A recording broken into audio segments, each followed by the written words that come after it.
remember when you learned how to look at art? Who was your first guide, and what marked your imagination in front of a painting or a sculpture? Was it a parent pointing out the play of light in a Vermeer? Teacher explaining the anguish in a Munch? For most of us, our first encounter with art comes mediated through someone else's eyes. Someone who taught us not just what to see, but how to see.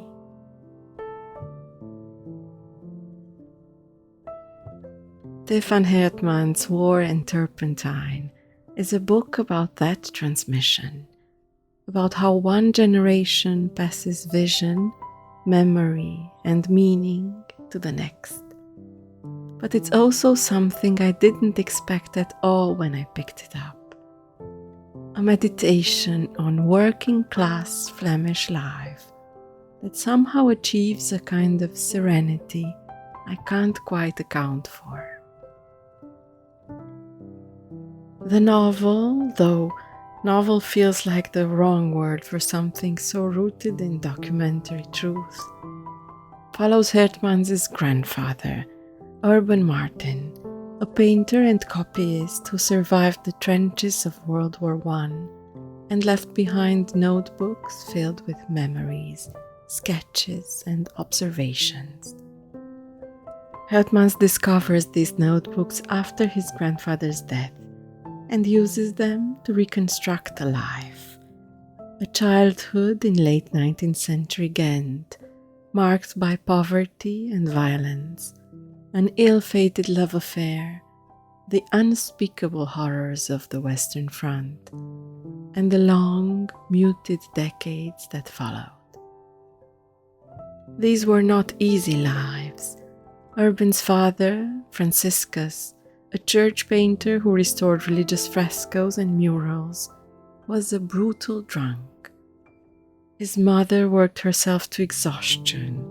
The world Urbain grew up in was one of back-breaking labor, casual cruelty, and the constant proximity of death. The war, when it came, was mechanized slaughter on an incomprehensible scale.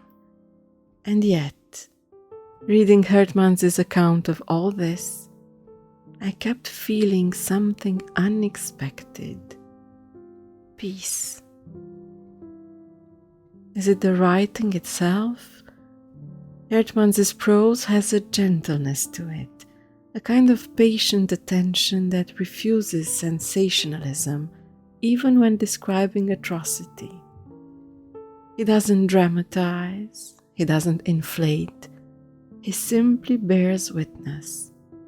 With the same careful eye his grandfather brought to observing the fall of light on a trench wall or studying the paintings he would later copy. There's a painterly quality to the sentences, the way Hertmans lingers on a detail, steps back to take in the whole composition, notices color and texture, and the way memory itself distorts and preserves. Or is it something in the Flemish character itself that comes through these pages? There's a stoicism here, but not the cold, repressive kind. It's more like a deep pragmatism, a sense that life is hard and beauty still matters, that you can witness horror and still notice how the morning light hits a cathedral spire. Urbain survives some of the worst fighting of the entire war, and what he chooses to record in his notebooks isn't just trauma, but also the exact shade of blue in a sky glimpsed between explosions, the way frost formed on the rim of his helmet, the particular texture of paint his father used to restore a medieval fresco. We're told constantly that art isn't vital. Culture budgets get slashed, school programs elevate sciences as essential and relegate the humanities to nice to have. But War and Turpentine is a quiet refutation of that entire framework. Here is a man who endured some of the worst circumstances imaginable: poverty, abuse, industrial warfare. And what kept him human, what allowed him to bear witness rather than simply shut down, was his ability to see aesthetically. Art wasn't decoration for Urbain, it was survival.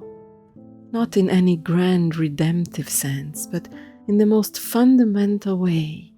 It gave him a reason to keep paying attention, to keep noticing, to keep finding meaning in a world determined to strip meaning away.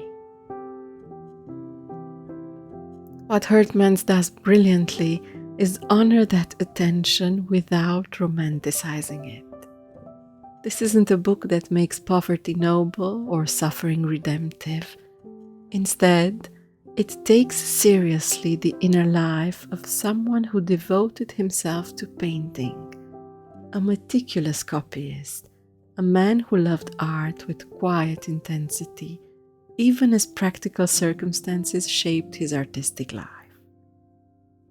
And Urbain was an artist. His notebooks prove it, not in grand gestures, but in sustained observation, in his refusal to stop seeing, even when seeing meant confronting the unspeakable. Hertmans, writing a century later, becomes his grandfather's collaborator, finishing a project the older man began but couldn't complete, transforming a life into testimony, memory into literature, private grief into something that can be shared.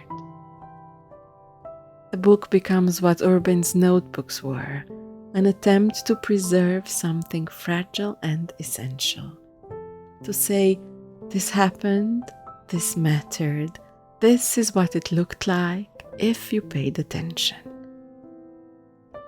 War and Turpentine isn't an easy book, but it's a generous one. It asks for your patience and attention, and in return, it offers something rare. A vision of how we might honor the dead not by monumentalizing them, but by seeing them clearly, completely, with all their contradictions and capabilities intact.